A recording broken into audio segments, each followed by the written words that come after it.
Today with me on the Black Gold podcast, I have Michael Benjamin. He is the founder of its Consumer Ammunition Tactics. And what he does is that he helps people with building business and personal credit.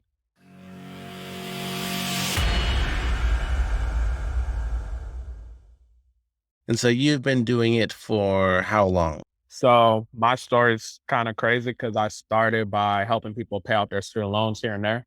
As far as credit and helping people with it, it's been about a year now. 20 years. So one of the things that you said when we first set up was that you paid off your student loans. It was a year after you graduated college. How were you able to do that? Well, first of all, what degree did you get from college and how were you able to pay that off? So I got a chemical engineering degree and I paid off my student loans at the age of 23, a year after I graduated. And pretty much the way I did it, I always tell people financial mindset. I feel like I've just been blessed, all glory to God as far as approaching money. And I feel like a lot of people, as I've observed, they kind of have not necessarily a bad relationship with money, but some people do have a bad relationship with money. So I think it really just comes down to the mindset. You got to really see it before you actually see it so that you could seize it. You know what I'm saying? So you have to really have that mindset like, okay, I can do X, Y, Z. On top of that, you got to actually take action. A lot of people, they just think about doing stuff, but they don't actually take action. That's what I've seen with people that may have wanted to be a client of mine, people that watch me from a distance and things like that. And that goes into the credit aspect as well. It's not even just student loans. It's not even just credit. It's not even just going to the gym or something. You just got to have that mindset that I'm going to be able to take action. And at that time, I had a 3-step process philosophy that I was living by. And this philosophy was believe, plan, and execute. Believe is a spiritual aspect. You got to believe that you can and will do what you set out to do. So whether you're trying to increase your credit score or pay off your student loans, you got to understand the fact that you got to believe it's possible. If you don't believe it's possible, it's not going to happen. The person that believes they can do something and the person that believes they can't do the same thing, both of those people are correct. You know what I'm saying? So you might as well be delusional, if anything, and believe you can do it, even if you don't believe you can do it. So believe and then plan. What's your plan? When I was going through my student loans, I had a plan of I'm going to pay it off in a year. I'm going to position myself as an expert to speak on financial literacy. At the time, it was student loans, but now it's transitioned over into credit just because I learned more about credit. I've invested in myself. I have that positive relationship with money where I know that when I put out money, it's going to bring me more money. So I'm not afraid to invest in myself. Most people, they might be scared and be like, I'm not going to spend $2,000 on a course or something like that. The way I look at it is I'm going to spend that 2,000. I'm not even going to spend it. I'm going to invest that 2,000 and I'm going to make 10x that money. So the way I look at it is I'm going to get $20,000 at least out of it. So just having that mindset was what really allowed me to not be emotional with my money. And that was where I was able to see that success of paying off my student loans. And then the third step, like I said, execute. You just got to take action. It's as simple as that. You want to execute as fast as humanly possible before you can overthink yourself out of execution. That goes for student loans. That goes for credit. That goes for everything in life. So getting into the credit aspects of things. So you come out of college with a chemical engineering degree, then you pay off all your loans a year later, and then getting into the credit aspect of both personal and business. Did someone lead you to that, or was it something you came across serendipitously? Yeah. So kind of like what I was saying earlier, the crazy thing is I had my first credit card at the age of 20. So I was in college at the time, but I didn't know nothing as far as different credit finesses I could do or credit tactics like manufacturer spending. I didn't know that you could use credit to pay yourself basically as far as selling trade lines if you wanted to. I didn't know the benefits of having that good credit. So what actually led me to that was going back to what I was saying earlier. I had that relationship with money where I looked at it as I'm just going to use it as a vehicle to elevate myself. So during my journey with credit, before I actually got into it, I had something where I was suffering from something called you don't know what you don't know, right? So it took me investing in myself in different programs, and I finally invested in something where I was not only more hip to credit as far as different tactics you could do. I invested in a mentorship. I invested like I think it was like 3 grand, 3 grand in a mentorship, like 3,500 in a mentorship.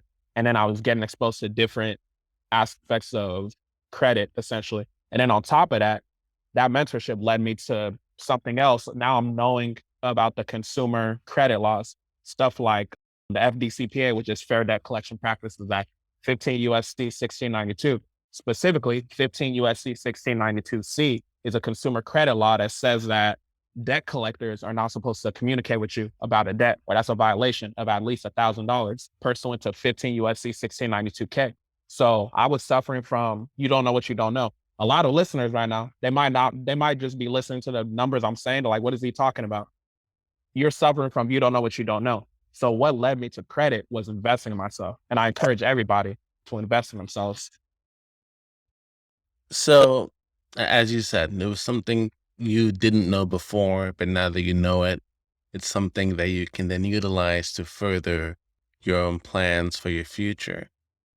So, As far as leverage, I knew as about far credit. Everyone knows about credit, but like leverage, different tactics, you know what I'm saying? Those kind of things.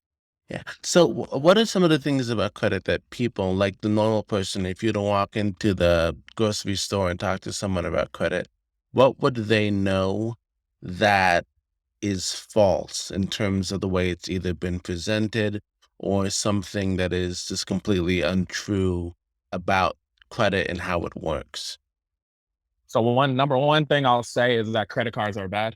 So a lot of times growing up, they teach us like, oh, credit cards are bad, stay away from credit cards, this, that, and the third.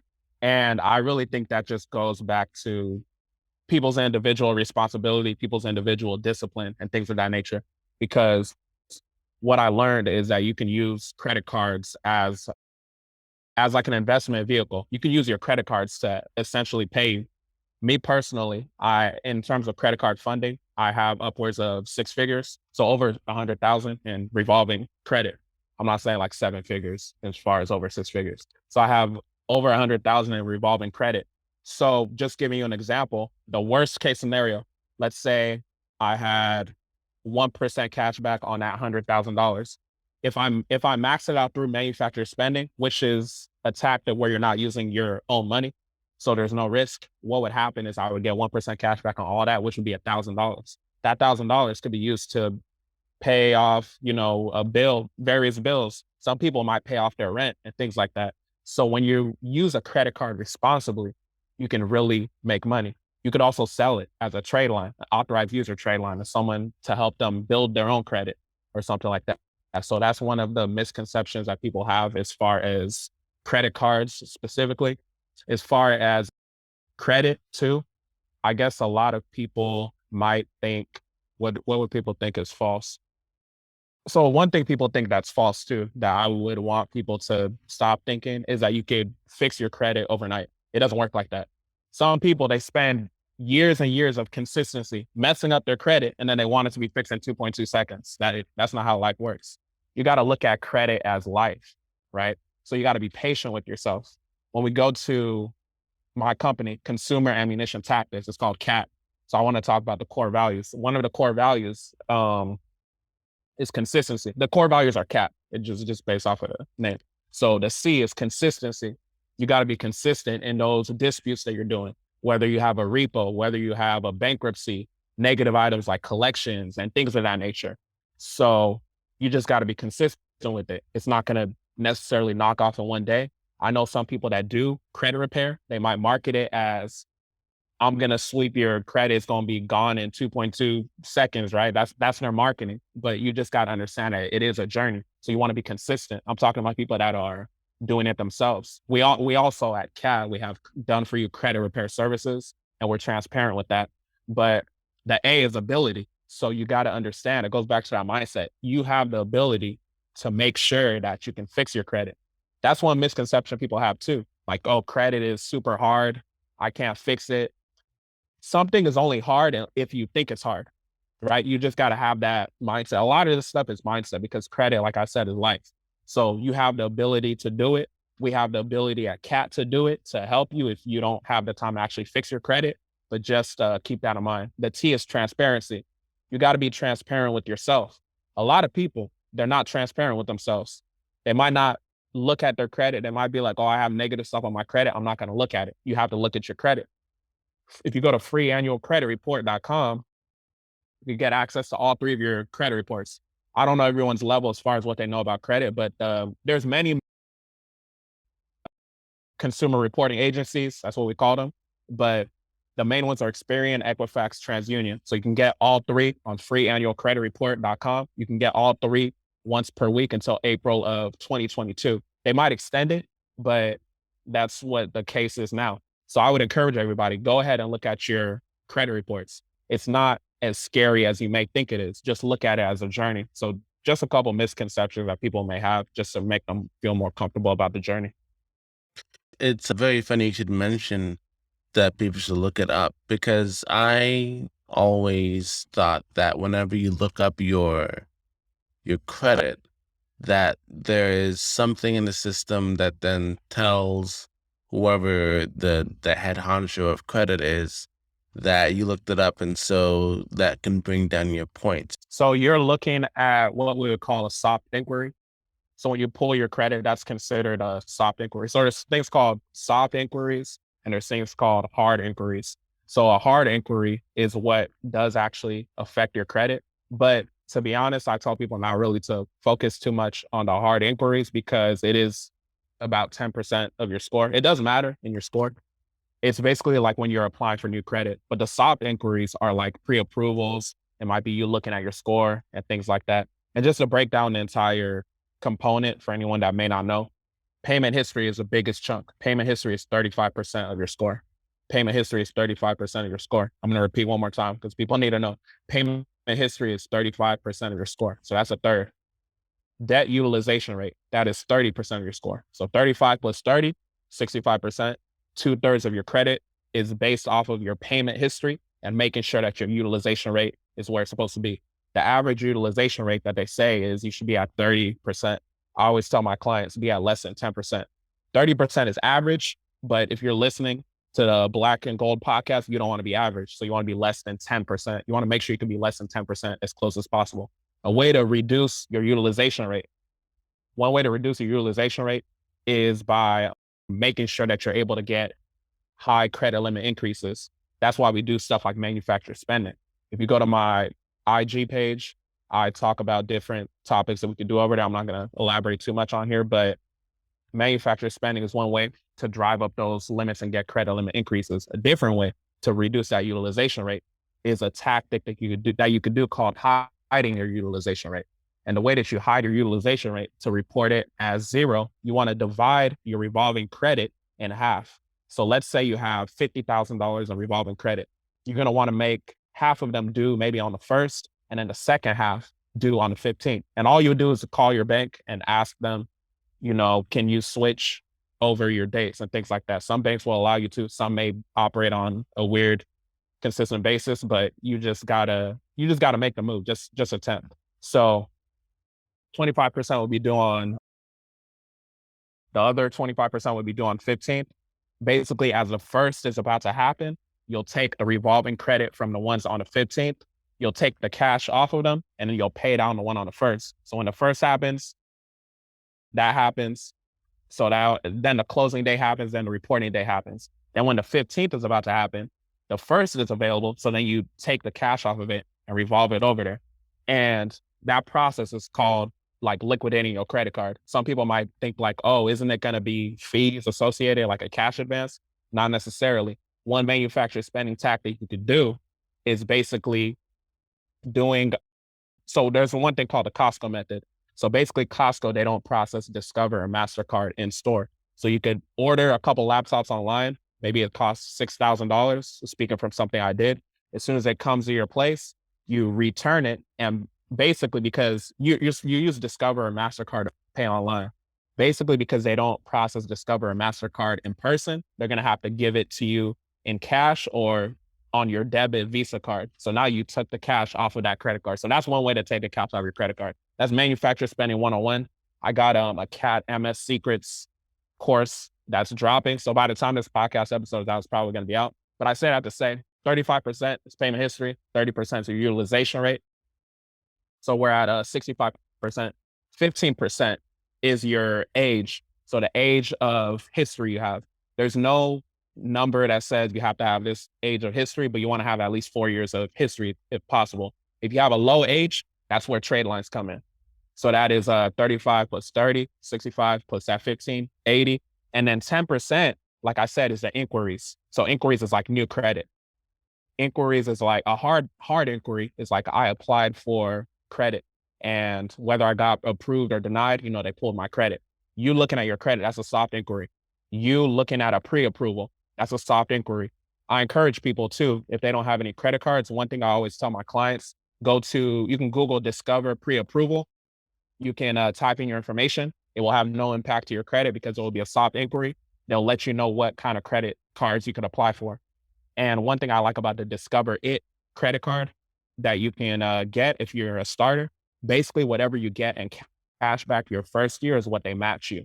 So let's say after a year I've been using it, I get $1,000 in cash back. I'm gonna get an additional $1,000 after that first year. So that's just one hack. I have a podcast where I talk about how to finesse that, but that's 10%. The last 10% is credit mix, right? A lot of people that have thin files, they want you to have a good mix of files. When I say a good mix of files, they want to see installment loans, right? An installment loan would be like your car loan or student loan. They want to see revolving lines of credit. So that's like your credit cards and things like that. So yeah, that's just the basics of an entire credit report and the different components. So whenever you see someone take out, it's a credit card and it's the child's name when the child is maybe 10 years old, is that so then that way they have a good credit history? So once they turn 18, they'll be able to utilize that? Yeah, so that's a good tactic I encourage people to do if they're responsible. So luckily for me, my parents, they did the same thing, added me as an authorized user. That's being added as an authorized user. And you could actually make money from adding people as an authorized user. So that's what I'm talking about when it comes to trade lines. But what parents can do, like you said, they could add their child as an authorized user, and then they have years of history basically. Yeah, assuming that they don't like default on the card or have bad payment history. Like you want to make sure you don't put your, child in a bad situation, basically. So yeah, by the time they turn 18, they're gonna have years of positive history. They're gonna come out the gate with like 700 something credit score, and they just might have a thin file. Then they're just gonna need to get stuff like different primary accounts. They could sign up for something like self lender, where they're basically taking out a loan, but they're essentially paying themselves and different primaries and just get a good mix of credit. And then they'll be able to get some funding. They could go start a business for free based off of using 0% interest credit cards, and they can do manufacturer spending. They can get things for free, get free shoes. I actually posted on my Instagram today. I got free designer clothes just based off of manufacturer spending. So there's no limits to what you can do with manufacturer spending. So what you do in terms of manufacturer spending, that is you purchase an item, like you said, Costco, $6,000 laptops, right? And then you would go back to the store to return them in person. And since they don't accept your card, they have to give it to you either as cash or on your debit card. It would be your yeah, it would be your Visa basically. That's one example, just because Costco doesn't process Discover or MasterCard in person. MasterCard. But I will say that I personally did Discover, but I heard that MasterCard is the same thing. So I was at Costco one time. I tried to pay in person with Discover, and they said that it didn't work. And I was like, that's interesting. So then I saw online you could actually use Discover. So then I did that and it worked out. So that's just one method. Like I said in the cat MS secrets course, I have multiple methods. I have a method that you can literally do from your home that has no fees and it's pretty quick. The main thing that people that do manufacturer spending, know about manufacturer spending is that there are two main problems. One problem is the fees. So if we look at something like the PayPal method, which is completely legal, this is how you do the PayPal method. Let's say you have one business PayPal account and you have a personal account, or if you have two business PayPal accounts, what you would do is you would take the business A and invoice business B. So then what you'll do to pay the invoice, you'll pay with the credit card that you're actually trying to liquidate. And you want to make sure it is for you, an expense for your business. So it could be mentorship, it could be marketing, it could be something that you use for Facebook ads or something like that. I'm not telling you to invoice something you're not actually using for your business, but this is just a way to take the cash off the card, basically. So you'll invoice it. Maybe it's for a Facebook budget, Facebook ads. It could be 2,000, 3,000, whatever people's budget is. So then you'll pay with that credit card you're trying to liquidate. But the thing is, with PayPal, they charge 2.9% plus 30 cents for every transaction. So for every $10,000 you want to liquidate, you're going to end up paying almost $300. So if we talk about like you want a manufacturer spend $30,000, you're almost paying $1,000 just to do all that.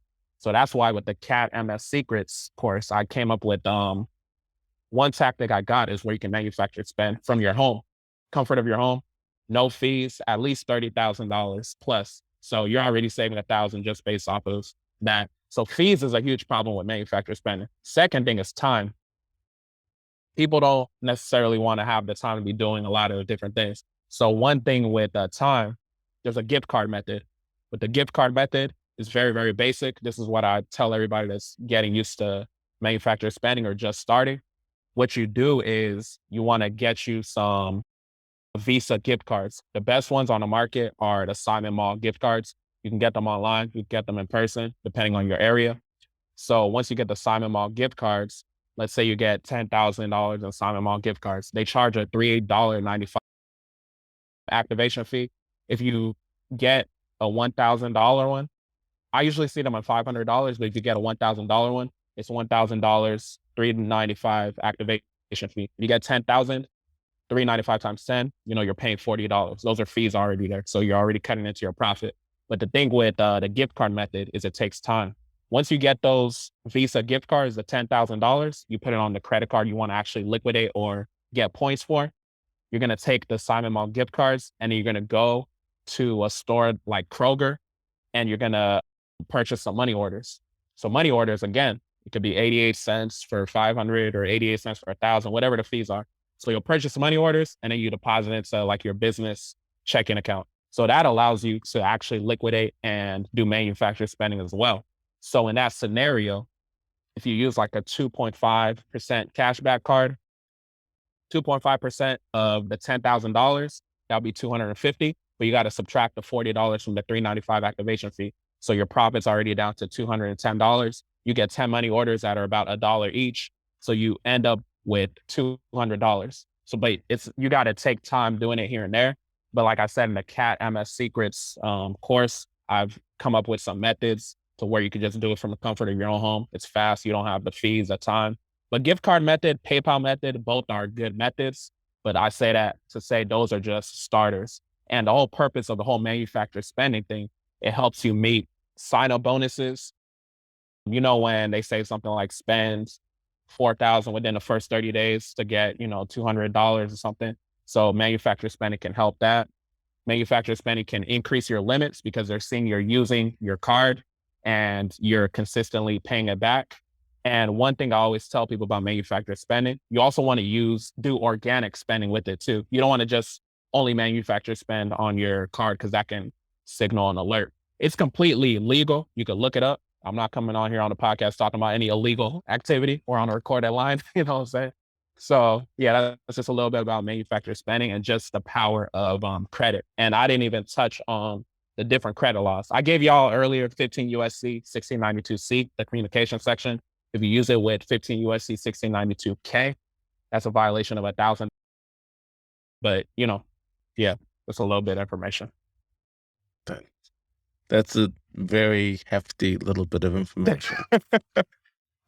It's really good. It's really wonderful. So is it that you're like flipping your credit is what it would be, flipping credit for cash, or is it that you are using the credit to build a business that gives you cash to pay it off later?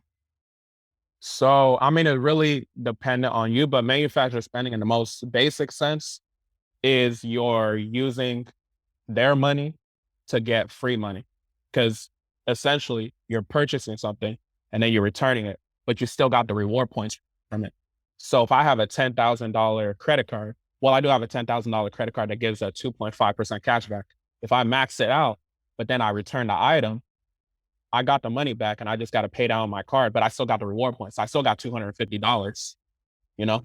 So that's basically what the manufacturer spending is. When we talk about building businesses and stuff, that's a whole different play. We talk about being on the business side and how you can get 0% interest credit cards to go and start a business for free. When we talk about businesses for free, you can leverage your good credit to go get multiple vehicles for free. So one thing I did, I have cars on Turo. So I got business, a Bank of America auto loans. They allow you to get up to 4 auto loans per LLC. So for my LLC, Consumer Ammunition Tactics, I got 4 vehicles, zero money down, right? And it was because of the fact I had that good personal credit. I had to be the PG or personal guarantor saying that I'm back in my business so that I can get these vehicles. And basically that's one example of what I mean starting a business for free, because I was able to get the cars zero money down. I listed on Turo. You don't have your first payment until like maybe 30 to 45 days later. And with my situation, it was crazy. I've talked about it on my podcast here and there, but I just had to run around as far as like my contracts with certain vehicles. So with some of my cars, I had more time just because the contract didn't go through initially, then it went through and it took time. But I say that to say the businesses were started for free based off of the fact I was able to leverage my good credit. A different play is you can go to a business bank and get a business credit card.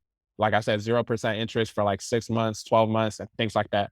I went to a key bank. I got 2 0% interest credit cards for 6 months, $10,000 limits each. That $20,000, you can go ahead and take the money off of it. You could start your Airbnb or something like that. So it just depends on what you want to do. But I just want everybody to operate in the fact that you want to leverage your credit to do things for free, because you don't deserve to be using your own money. You want to leverage it to put it into some cryptocurrency. We're possibly heading into a bearish market for people that, follow cryptocurrency. So a lot of stuff is on sale right now as far as the investment market. So you could get a 0% interest card, buy some crypto. If it eventually goes up, we don't know what the future is. You take the money off it and pay back your card. So it's a lot of different plays you can do with your credit.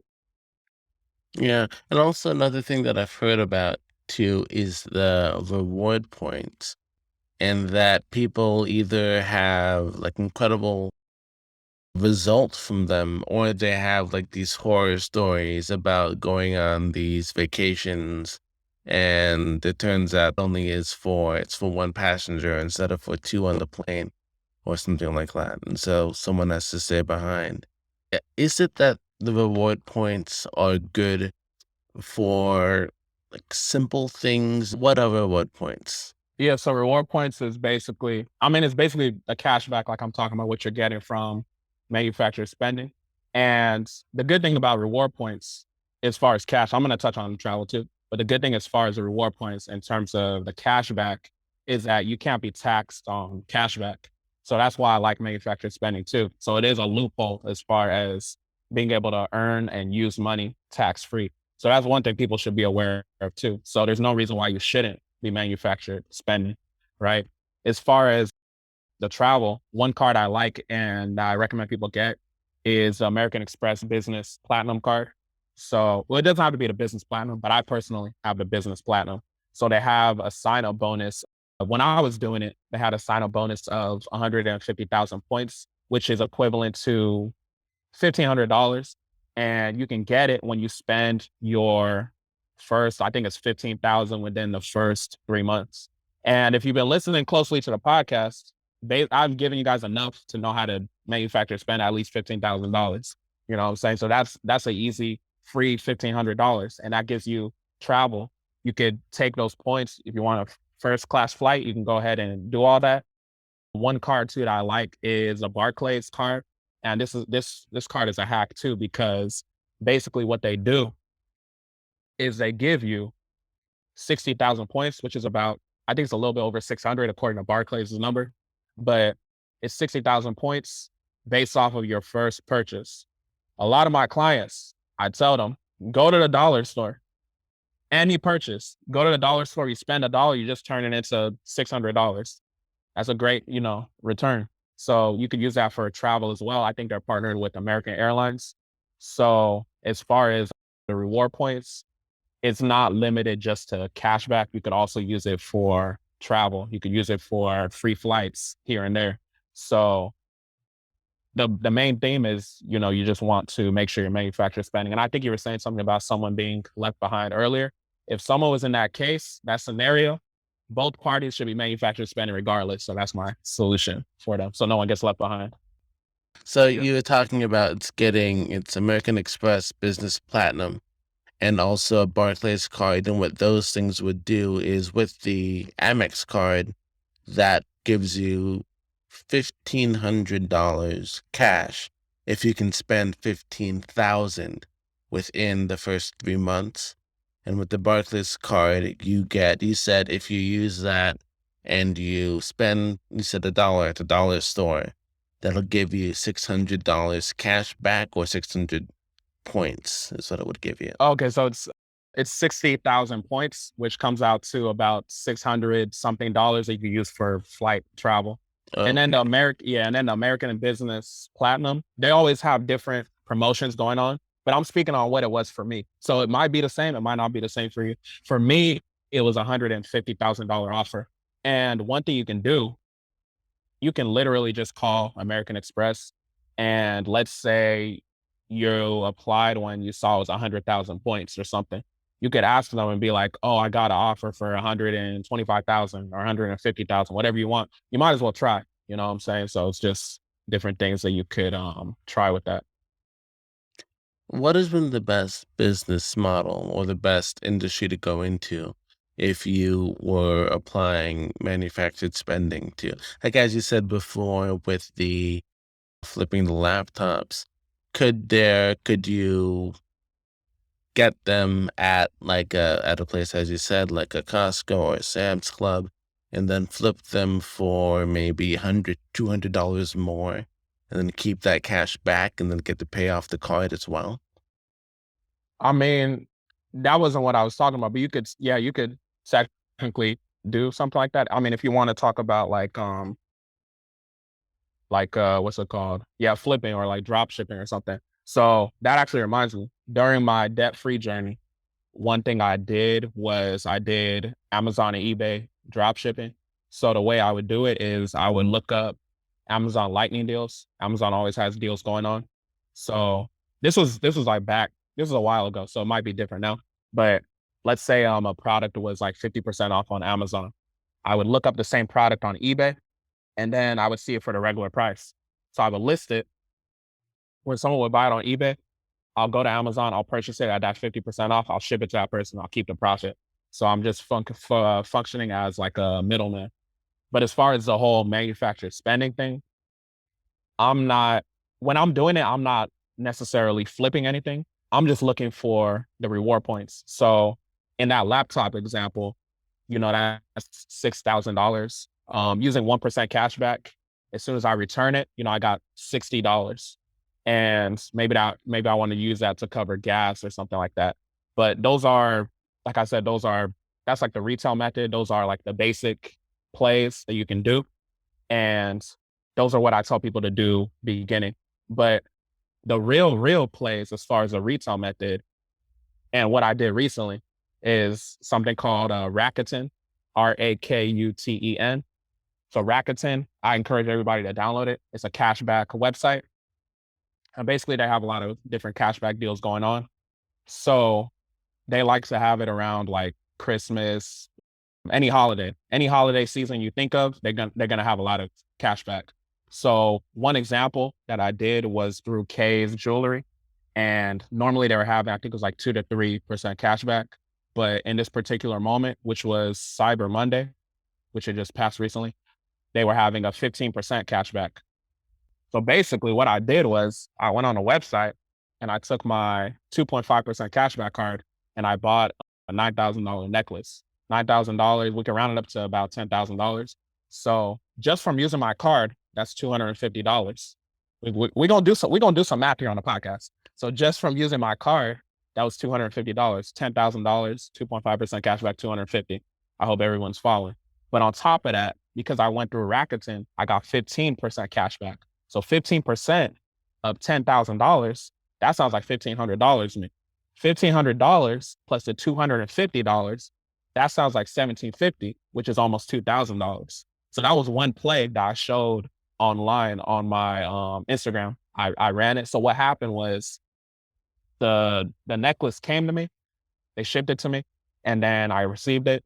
I returned it in person and I got the money back and I was able to get it back on my Visa debit card. So the money went instantly back into my bank account. Different institutions, it might take days. Everyone's institution is different, but I got the money back. Essentially, I got the 10,000 back. I was able to pay back down the card. So I got almost $2,000 just for using my credit, right? I never used my own money. I used the bank's money. That was one example I showed. I also have a $25,000 card. So I don't even need to elaborate on the play you could run with that, but just to let you know, you do the same thing. You max out that $25,000 card at like a 1.5% cashback. I believe 1.5% of $25,000, you're gonna get 375, which is about $400. If you at that 15% rate, I think it was like $4,000 if I'm not mistaken. So basically, the play that I was letting people know on my Instagram was the fact that you can get $6,000 just based off of having good credit. And that was just based off of clicking a couple buttons on your phone, entering your card information. No job is going to pay you $6,000 for like 30 minutes of work. You know what I'm saying? So people need to be manufacturer spending. So I encourage people to look at Rakuten as cashback stacking if you really want to make that real money. So, in learning all these different methods, like manufactured spending and being able to utilize the points to travel, to use them even to get the cash back and then pay off like rent and stuff like that. Did you encounter any errors? Did you have any issues? Did you experience any failures? And if so, how did you overcome them? Yeah, no, I've definitely experienced several. And that's the thing with manufacturer spending. It's what comes with the game. It's what comes with the territory. You're going to experience certain situations where it may not work as expected. I've ordered something and then they returned it instantly back to the credit card that I used versus letting me get it back on the debit I wanted to get, right? So that's been one instance. I've been in situations where it didn't go as expected. I'm doing the gift card method. I'm about to buy money orders, but then they're saying like they don't allow gift cards to be able to purchase money orders. But technically, the gift card is a debit Visa card. So by definition, you should be able to do it. So I got declined. But then the thing was, I came back because I knew at that location I've had success. So it just happened to be that person. So one thing I tell people goes back to the CAP principles, CAP values, consistency. Imagine if I let that one person deter me and I was just like, I'm not going to do manufacturer spending anymore. This person held me back. It doesn't work. So one thing that I do with my life is accountability. You got to take ownership of what's going on in your life. Just because it didn't work for me in that situation doesn't mean I should quit. I just got to take accountability. Okay, I came at the wrong place at the wrong time. I could have came across this dude and maybe he was having a terrible day. Maybe that's why it didn't work. But I came back the next day. I came across a different associate. I was able to get my desired result. So one thing I tell people about manufacturer spending, you just got to be consistent. You just got to be accountable. You just got to take action at the end of the day. And one thing I say too, track your movements. I track the movements I've been doing. Okay, I went over here. It was a success. I went over here. It was a lesson, right? I don't look at stuff as failures. I don't look at stuff as lose. The word lose isn't lesson, so I prefer to say lesson, right? So I learned a lesson. I didn't lose. You know what I'm saying? So I just want people to understand and have that mindset when it comes to manufacturer spending. when it comes to credit or just executing any of these plays, it's going to be what comes with the territory. There's going to be quote unquote failures. There's going to be lessons. You know what I'm saying? So you just gotta take action. You won't know until you actually jump. You don't know what you don't know. Like I said in the beginning of the podcast. So you just gotta take action. It's definitely not just gonna be sweet. Everything's gonna work in your favor. Nothing in life works like that.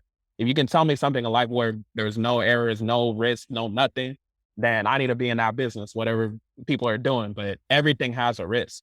There's a risk by being at your job right now and only having it as your source of income. You can get let go. There's a risk in you starting that business because maybe what if you don't have any more clients anymore? There's a risk in life. Everybody's going to die one day. You know what I'm saying? So you just got to take that risk. So that's just really what it is. Yeah. And everything in terms of credit wise, can you use, I think you mentioned this, talking about using your credit to go towards an Airbnb. Is there a way you can utilize your credit to purchase real estate?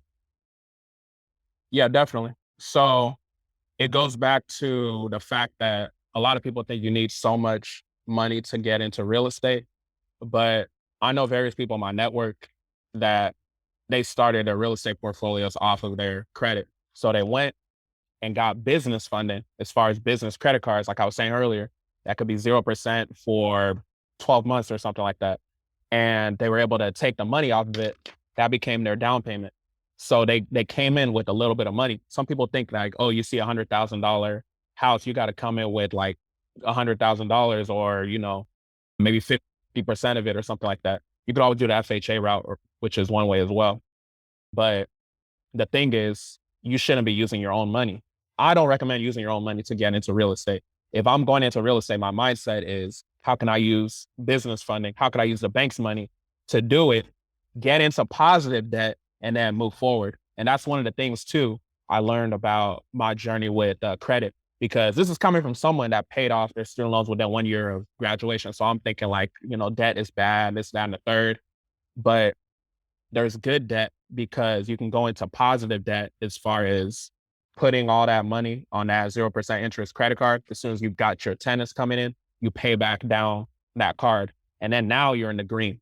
Any business you're going to go into, you're going to go in the red initially just because you're using their money. You don't want to use your own money.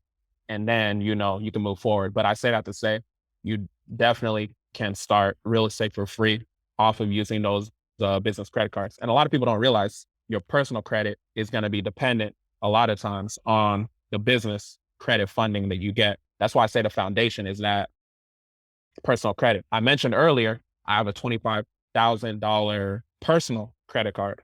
So a lot of times on the business side, you can get funding twice, three times as much. So the fact that I have a 25,000 personal credit card, that lets them know when they're reviewing my information, we can give this guy at least $50,000 credit card or, upwards of more funding. So just really focus on a foundation, which is a personal side. If you got negative items on your report, we have credit repair services. We have what's it called? We have various documents and resources for you to do it yourself as well. But if you don't have the time, we can help you repair it as well. We got both sides. We teach you the consumer credit laws that can help you remove stuff. The FCRA, or Fair Credit Reporting Act, which is 15 USC 1681. There's let me give people one law they can even use. So 15 USC 1681B number 2. If you go down to number 2, it talks about nothing should be on your credit report unless it's in written instructions of the consumer. You guys are the consumers. Consumers are the most powerful piece in this United States corporation. United States corporation, when I say corporation, I'm talking about the law 28 USC 3002. If you go down to number 15A, the United States is defined as federal corporation. So the United States does commerce. They're defined as a corporation. So everybody, we need to be in that mindset of you're not a citizen of the United States, you're a consumer of the United States. They want you to say you're a citizen because you don't have power as a citizen. You wouldn't walk into Target and be like, I'm a citizen of Target. You have power by saying I'm the customer of Target. And in law terms, that's consumer. So that's where the consumer and consumer ammunition tactics comes from. The fact that you got to understand your power as a consumer. The ammunition is the information I'm giving, these manufacturer spending stuff I'm telling y'all about. The tactics is how you execute it, how you go about executing the manufacturer spending and things like that. So that was where the naming of my business was really intentional. So yeah, just a little bit of information on that one as well. So whenever you talk about it's United States Corporation, so Yep. whenever people are talking about it's the national debt crisis in terms of that America is borrowing way too much money and that we're going down and negative, isn't isn't that something not to be like super I mean, isn't it something to be concerned about in terms of even being a consumer, in terms of taking credit against the United States? Is that something that can be negative to the economy, or it's something that's even positive to the economy? So I don't look at it as negative because of the fact that if the United States over here is in so much debt, then it's like, what are we at?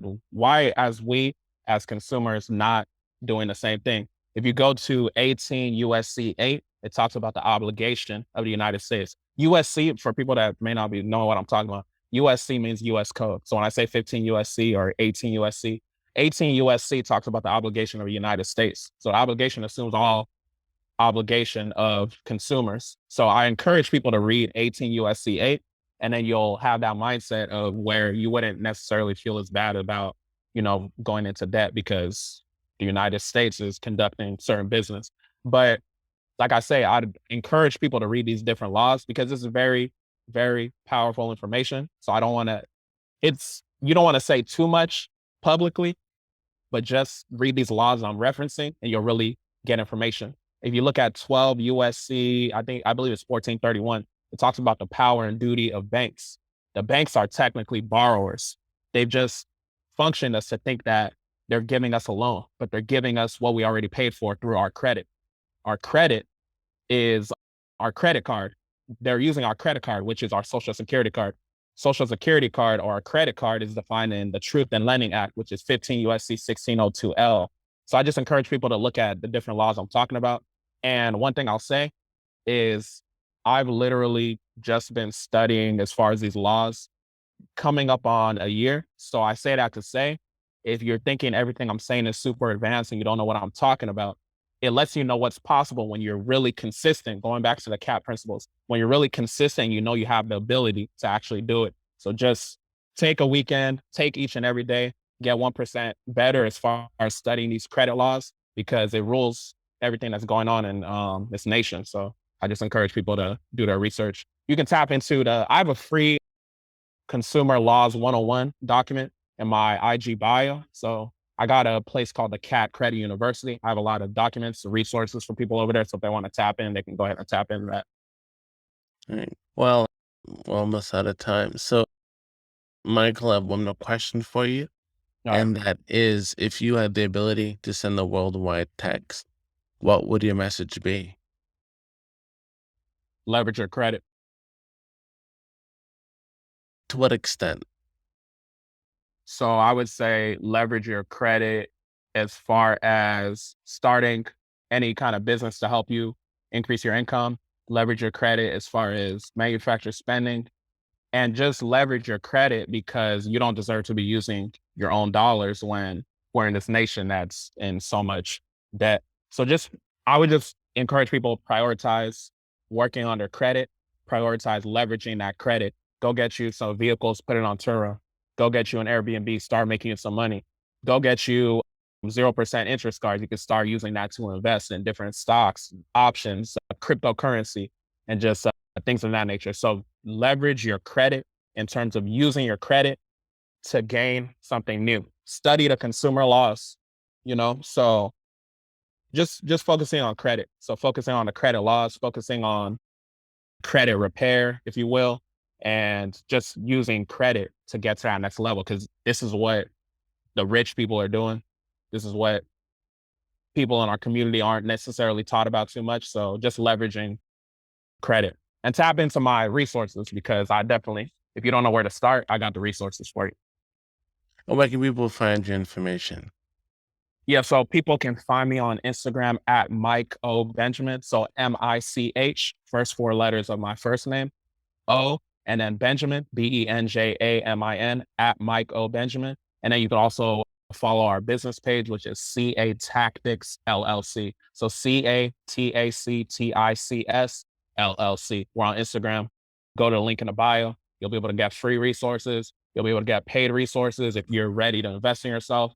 And yeah, that's where you can find us. Well, Michael, thank you so much for your time. It's been a pleasure. Appreciate you having me.